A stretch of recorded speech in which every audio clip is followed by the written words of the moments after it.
తేజారాణి తిరునగరి రచనలకు స్వాగతం సుస్వాగతం. ముడుపు కథ రచన తేజారాణి తిరునగరి.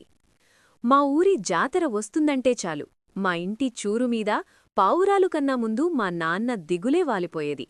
మధ్యతరగతి మనిషికి పండగంటే సంతోషం మాత్రమే కాదు, ఒక పెద్ద లెక్కల పుస్తకం కూడా.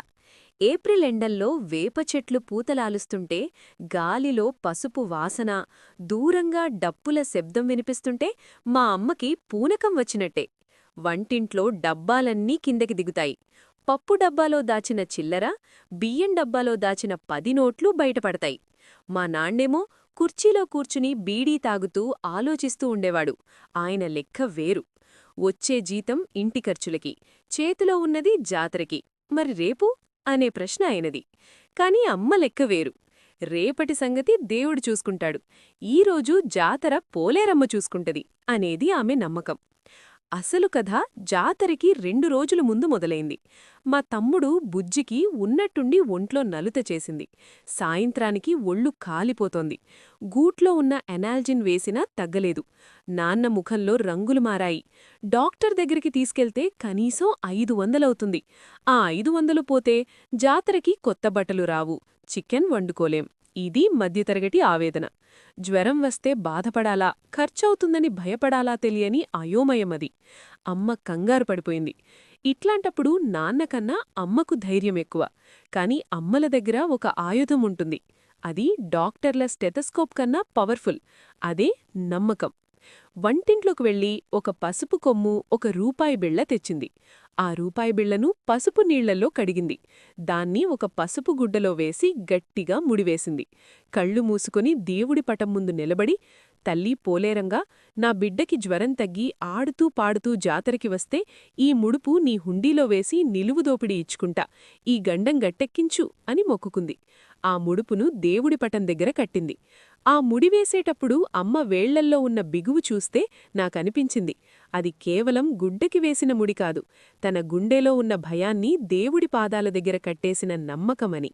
విచిత్రమేంటంటే తెల్లారేసరికి తమ్ముడికి జ్వరం తగ్గింది. సైన్సు గొప్పదో, అమ్మ నమ్మకం గొప్పదో నాకిప్పటికీ తెలీదు. కాని బతుకు అనే జూదంలో పేదవాడు వేసే ఆఖరి పాచికే ఆ ముడుపు. దానికి లాజికుండదు, మ్యాజిక్ మాత్రమే ఉంటుంది. జాతర రోజు రానేవచ్చింది. ఊరంతా సందడి. రంగురంగుల కాగితాలు, ప్రభల ఊరేగింపు, డప్పుల మోత. జనం ఒక ప్రవాహంలా వెళ్తున్నారు. మేంకూడా కొత్త బట్టలు, అంటే ఉతికిన పాతబట్టలే, కాని గంజిపెట్టి ఇస్త్రీ చేసినవి, వేసుకుని బయల్దేరాం. అక్కడ జాతరలో మా అమ్మ బేరాలు చూస్తే కామర్స్ చదివినవాడిక్కూడా డిగ్రీ వేస్ట్ అనిపిస్తుంది. గాజుల షాపు దగ్గర మొదలవుతుంది యుద్ధం. ఈ మట్టిగాజులు డజనెంతా? 50 రూపాయలమ్మా. 20కిస్తావా? ఇస్తే ఇవ్వు, లేకపోతే పో అంటూ అమ్మ గిరుక్కున తిరుగుతుంది. నిజానికి అమ్మకా గాజులు కావాలి, షాపువాడికి అమ్మే కావాలి. కాని ఇద్దరూ ఒక నాటకం వాడతారు. అమ్మో, గిట్టుబాటు కాదమ్మా అంటాడు వాడు. పోనీ 30 తీసుకో అంటుంది అమ్మ. చివరికి 35 దగ్గర బేరం కుదురుతుంది. ఆ 15 రూపాయలు మిగిలించడంలో మా అమ్మ కళ్లల్లో కనిపించే మెరుపుంది చూడండి, అది ₹1,00,00,000 లాటరీ తగిలినవాడి కళ్లల్లో కూడా ఉండదు. నాకనిపిస్తుంది, మధ్యతరగతి వాళ్లు దేవుడితో కూడా ఇలాగే బేరమాడతారేమో. నా కష్టాలు తీర్చేయి, నీకు కొబ్బరికాయ కొడతాను అని. అంటే కొబ్బరికాయ ఖర్చుతో కష్టాల నుండి బయటపడాలనే ఒక అమాయకపు వ్యాపారం మన భక్తి. ఈ కోలాహలం మధ్యలో మరో సైలెంట్ సినిమా నడుస్తూ ఉంది. అదే మా ఊరి సీను ప్రేమకథ. వాడికి మా పక్కింటి లచ్చాలంటే ప్రాణం. కాని చెప్పే ధైర్యం లేదు. సంవత్సరం మొత్తం ఆమెను బావి దగ్గర, గుడి దగ్గర చూసి మురిసిపోవడమే తప్ప నోరు విప్పింది లేదు. కాని జాతర రోజు మాత్రం వాడికి పండగే. లచ్చాలు రంగుల రాట్నం ఎక్కుతుంటే కింద నిలబడి ఆమెనే చూస్తుంటాడు. రంగుల రాట్నం పైకి వెళ్ళినప్పుడల్లా లచ్చాలు ఓహో అని అరుస్తుంటే కింద వీడి గుండె జారిపోయినంత పనవుద్ది. ఆమెకి తెలియకుండా వాళ్ల తమ్ముడి చేత జిలేబీ పొట్లం పంపిస్తాడు. ఎవరిచ్చార్రా అని లచ్చాలడిగితే, మన సీనన్నిచ్చాడే అని తమ్ముడు చెప్తే, లచ్చాల ముఖంలో వచ్చే ఒక చిన్న సిగ్గుంది చూడండి, అబ్బా, ఆ సిగ్గు ముందు ఈ జాతర లైట్లు కూడా వెలవెలబోవాల్సిందే.